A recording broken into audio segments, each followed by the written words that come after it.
बात करें गुजरांवाला की, जहां पर थाना किला दिदार सिंह के इलाके में कब्रिस्तान की ज़मीन पर चारदीवारी ना होने की वजह से कब्रिस्तान में कब्ज़ा माफिया ने भैंस बांध ली।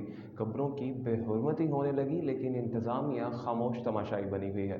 गुजरांवाला में मुताला सरदार झंडा सिंह के रहायशियों का कहना है कि कुछ बासर लोगों ने कब्रिस्तान की ज़मीन पर कब्जा कर रखा है और भैंसें कब्रिस्तान में बांध रखी हैं, और कब्रिस्तान की चारदीवारी ना होने की वजह से कब्रों की बेहुरमती हो रही है। इसी वजह से अहले इलाका को परेशानी का सामना हो रहा है। खिदमत ग्रुप के सदर फारूक ने बताया कि 5 साल हो गए हैं कब्रिस्तान की इंतज़ामिया और मैं दिन रात इसके लिए मेहनत कर रहे हैं, मगर कुछ बाअसर लोगों ने कब्रिस्तान की ज़मीन पर कब्जा करके भैंसें बांध रखी हैं। अहले इलाका की कमिश्नर गुजरांवाला DCO गुजरांवाला से अपील है कि जिन्होंने कब्रिस्तान की ज़मीन पर कब्जा करके भैंसें बांध रखी हैं, इनके खिलाफ कानूनी कार्रवाई अमल में लाई जाए।